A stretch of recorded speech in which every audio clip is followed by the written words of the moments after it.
Amigos de la revista Agroregión, hoy vamos a tener una plática con un gran personaje de la historia de la ganadería, no solo en la región sureste, sino en todo el país. Estamos aquí con el señor Jesús Arcadio León Estrada y vamos a platicar en esta sección que le hemos denominado Pilares de nuestro campo, aquí en la revista Agroregión. Don Arcadio, muchas gracias por recibirnos hoy en su casa y vamos a platicar quién es Jesús Arcadio León Estrada, de dónde proviene, dónde nace y cómo se hace ganadero. Bienvenido a Agroregión. Pues para mí es un honor llamarme Arcadio León, así me conocen. Sí. Porque así se llamó mi abuelo, Arcadio León Cárdenas, nacido en Pueblo Nuevo de las Raíces, de aquí del municipio del Centro.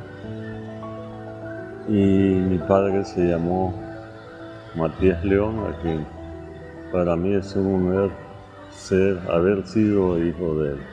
Yo nací en la rancherista Comitán del municipio del Centro, por donde está el Panteón de Santa Clara, aquí, pasando el río Bajo Mezcalapa, como si fuésemos a Luis Pérez.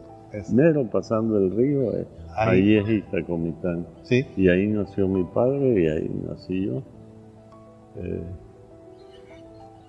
De allá provengo, nací el 2 de mayo de 1942. Soy el tercer hijo de tres, Juan José, María de la Luz Dea y Arcadio, de Matías León y Rita Estrada, son sus padres. Fueron nuestros padres. ¿Cómo conozco la ganadería? Bueno, pues en mi acta de nacimiento dice que soy hijo del campesino Matías León, un hombre que sus padres fueron ricos, pero quedó huérfano de 6 años y se acabó la fortuna. Entonces él se levantó como huérfano y llegó a hacer algo. Le gustó mucho la agricultura, entonces eran los tiempos del plátano. El oro verde. El oro verde, pero pues él era peón, ¿no? Hay en su historia que queda huérfano de los 6 años, pero también que don José Pérez Padrón, don Pepe Pérez, fue su padrino. Y ese desde los 13 años hizo un procedimiento de interdicción para rescatar algo que le quedaba de la herencia y entonces rescató la casa donde él había nacido y yo nací también. Don Arcadio, en esos tiempos, ¿cómo era la ganadería? Cuando usted estaba joven, ¿qué razas se criaban en ese tiempo? Mira, para nosotros la ganadería es así de simple. Mi padre, su padrino lo convierte como su hijo mayor. ¿Sí? Y lo enseña a trabajar en un rancho que se llamó San Marcos, de donde él es el country, campos y campos inundables totalmente, ¿no? Y ahí trabajaba con él, pero trabajaban desde la madrugada hasta la noche y ordeñaban unas cuantas vacas y él aprendió eso. En el tiempo de inundación traían el ganado donde ahora es Altabrisa y de ahí para atrás, o del Batallón y de ahí para atrás, que eran tierras altas. Pues aquí todo se inundaba, ¿no? Todo se inundaba. Entonces ahí empieza él a conocer el ganado y a ordeñar. Cuando se casa en el 38 con mi madre, el padrino le regala de bodas una vaca, una novillona. Con suerte esa novillona paría cada vez que nació uno de nosotros. Así que cuando menos leche había para cada uno de los recién nacidos. Así empieza la historia. Y bueno, el padrino también le daba vacas que iban a su primer parto para que las amansara y se dejaran ordeñar. Y la poca leche que daban, bueno, era su ganancia. Pero eran 10, 15 litros y había que levantarse a las 11 de la noche a ordeñar para sacarlas a donde ahora está el Ceracón, ahí empezaba la ciudad. Ah, ok. Y ahí llegaba él con su lecherita al hombro, porque no había para caballo. ¿A vender la leche? A vender la leche. Así empezó Como era mi antes, padre, ¿no? y así nos enseñó él a trabajar, pero a trabajar, que el trabajo es una felicidad. Y lo disfrutamos mucho, mis hermanos y yo, porque él después no alcanza lo que da la leche, trabaja en la Confederación Nacional Platanera y en sus tiempos, en las medias noches y eso, bueno, pues estaba con nosotros, y la que se quedaba ordeñada era mi mamá, ya con nosotros chiquillos, ¿no? Ahí entonces empieza el amor de la ganadería por Así usted, es, ¿no? así Como es. usted. En el 45, mi padre consigue un terreno frente al batallón Ah, ok. y ahí nos trajo a vivir porque era tierra alta.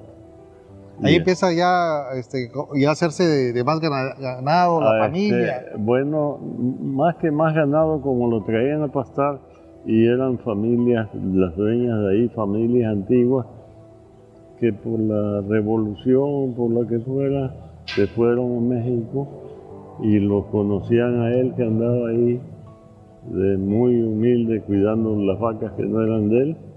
Lo conocen y un día le dan fiado un pedazo de terreno allí, Ah, mire. frente al batallón, y así empezó a tener algo de tierra y a prosperar.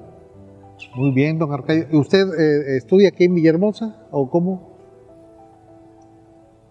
En Luján. Usted es Juchimán, egresado de la universidad, estudió medicina veterinaria. Bueno, entonces te tengo que platicar. Sí. Viene el licenciado Carlos Madrazo como gobernador y crea la escuela de ingeniería petrolera y de veterinaria. Entonces dije, a mí lo que me gusta es derecho. Siempre me ha gustado y me sigue gustando. Ajá. Pero dije, bueno, ya yo no voy a ir a la escuela vino a mí, y ahí entré a veterinaria y hice la carrera con mucho entusiasmo y con gran honor, pues. Estamos hablando de los años 50, más o menos, ¿no? 59, que es cuando entra Madrazo. Don Arcadio, ¿cómo inicia su vida en la cuestión ya como dirigente ganadero? Ahí te va. Cuando yo entro a la escuela de veterinaria, pues conozco algo de ganadería, ya de vaquero, pues, y de saber ordeñar y esto.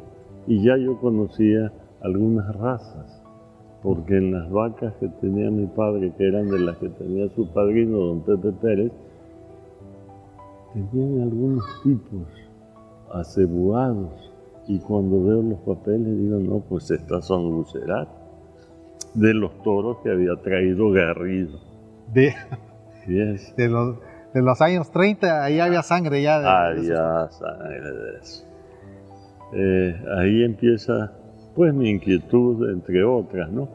Pero al conocer un poco más, tuve la suerte de hacerme dirigente de la asociación de alumnos de la escuela de veterinaria, ¿no? Y soy el primero que es presidente de una organización que se llamaba Federación de Estudiantes Universitarios Tabasqueños de todo el estado, que la manejaban por obvio los de la Escuela de Derecho. Algo pasó que yo me colé y soy el primero. Buen dato eso. Pero también cuando estoy en la universidad, pues no era yo el primer lugar, pero sí estaba yo entre el segundo y tercer lugar de mi escuela, y me hicieron representante de los estudiantes ante el Consejo Universitario de la Universidad Autónoma de Tabasco. Y eso me lleva a que cuando el presidente López Mateos viene a inaugurar la zona de la cultura que la hizo don Carlos Madrazo, yo soy el que le recibe al presidente López Mateos en representación de los estudiantes en la zona de la cultura. Qué bonito recuerdo, don Arcadio, ¿no? De venir del monte. Peyorativamente nos dicen de la ribera, que es lo más bajo que puede haber, según ellos, a estar en esos niveles, ¿no? Pues, ya, fíjese que tenía años de no escuchar esa palabra de la ribera. sí. Esa palabra exactamente se le decía a la gente que vivía allá en los márgenes, sí, ¿no? La más humilde, la más pobre, indigente, con menos cultura. Ese eres de la ribera, ese es de la ribera, ¿no? Pues de la ribera venimos. Y eso hace que vaya yo abriendo los ojos, ¿no? Claro. ¿Y cómo da con la Asociación Ganadera Local? Ahí va para largo. Las organizaciones ganaderas del país, su función fue el defender a los productores de que no le invadieran sus tierras, porque hay que volver a la Revolución Mexicana.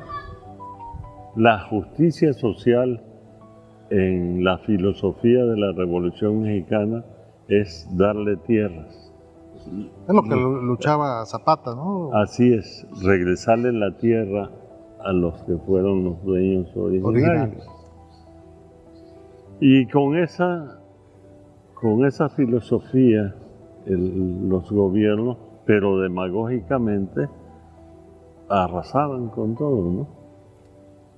Por ejemplo, aquí en Tabasco no se sufrió tanto, porque siendo el presidente Cárdenas, dijo que de Tabasco había un ejido, porque Cárdenas y don Tomás Garrido fueron contemporáneos y bueno, traían la misma formación, pero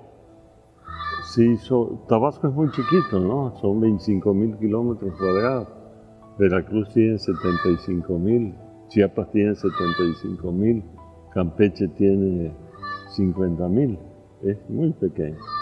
Sí. En un ratito lo pasa de ida y vuelta y es la llanura costera, está inundado, salvo estas que son las estribaciones de la Sierra de Chiapas, que por excepción llegan hasta aquí, pero que empiezan en Reforma, en Tacotalpa, en Jalapa, en Macuspana, ¿no? Ahí empieza la zona sierra, ¿no? La zona sierra. Bueno, salgo de la carrera en el 65, en el 66 me caso, y entonces yo le digo a mi padre que me permita trabajar en otra cosa que no sea el rancho, porque todavía éramos muy chiquitos. Y me dice, hijo, todo lo que del rancho es para ti, porque tus hermanos ya tienen sus carreras, ¿no? Le digo, pero no me alcanza. Y me dijo, mira, ni que trabajes 50 horas, si tú no te pones un límite, nunca vas a terminar, ¿no? Nunca vas a los hijos y a tu esposa les queremos dar todo, pero tenemos que tener un límite congruente con nuestra capacidad. Eso hizo que yo fuese a pedir trabajo al Banco Agropecuario del Sureste, que lo habían instituido en el año 66. Y empezando el 67 estaba aquí ya establecido. Y yo ya queriendo sacar créditos, conocía lo del FIRA, estaba muy metido en cómo había que hacer para sacar un crédito para producir, pero que nunca te lo dan. Unas burocracias terribles, ¿no? Viene el banco, voy al lugar donde se contrata, ¿no?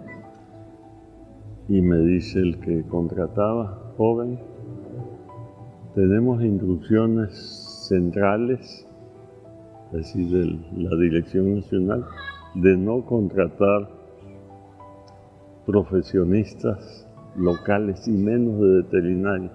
¿Y por qué? ¿Política? El centralismo, ¿no? Claro, fue un baño de agua fría para mí.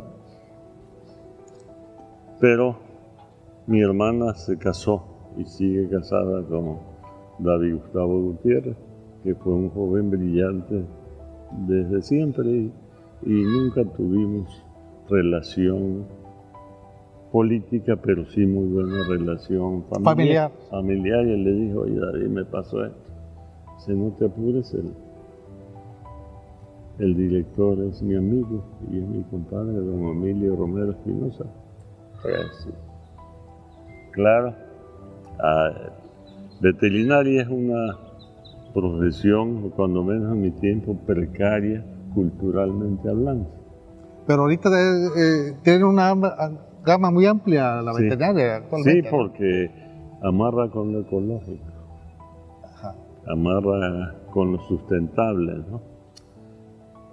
Entonces entró y a los agrónomos les pagaban 3,000 pesos y a mí 2,500 porque era veterinario. Nada más por ese detalle. Pero entré.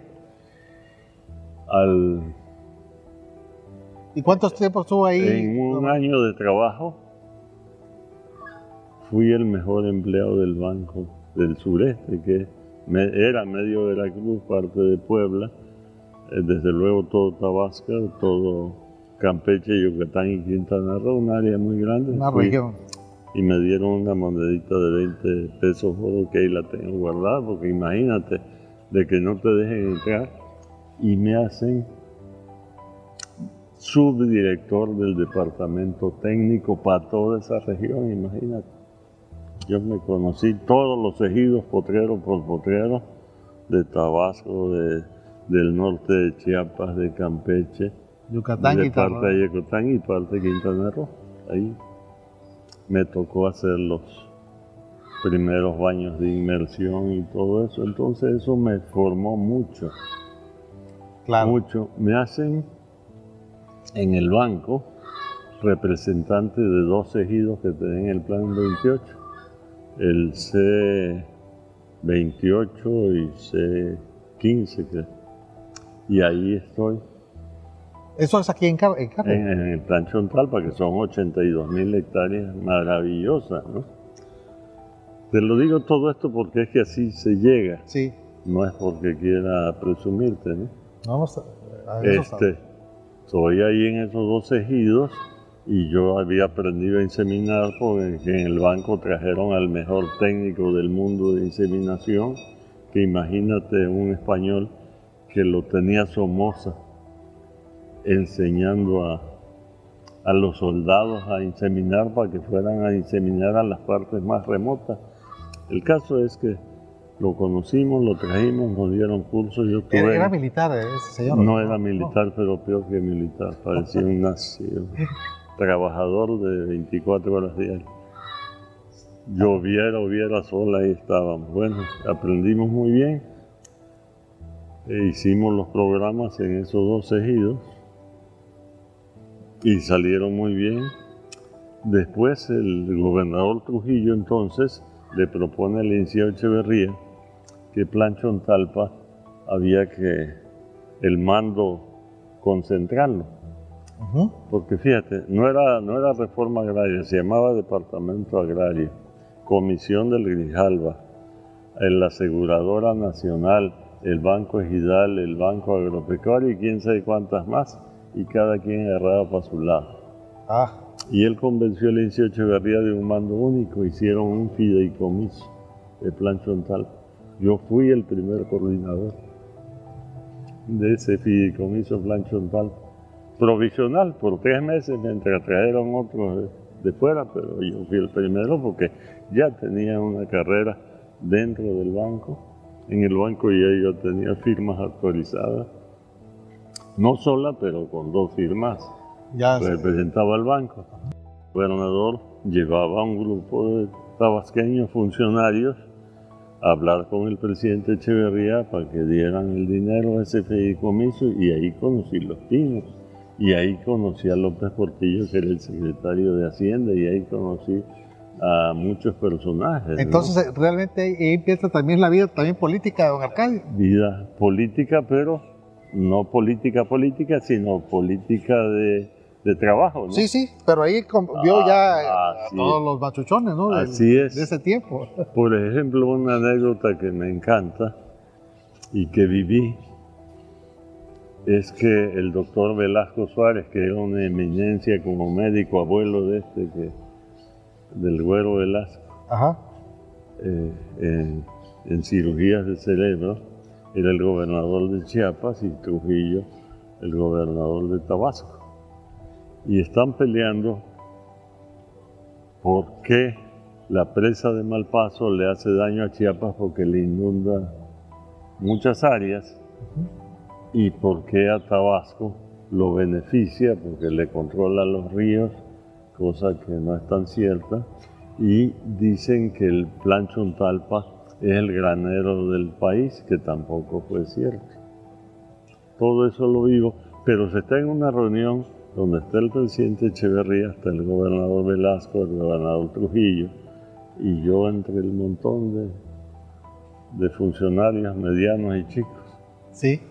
Y le dice dentro del pleito o el debate, le dice el doctor Velasco, mire, presidente, nos ha hecho tanto daño en la cortina de Malpaso que ya no tenemos ni la arribación de la PIB. Porque no pasa ahí. Si así se miden las decisiones nacionales, no estamos bien, ¿no? Claro.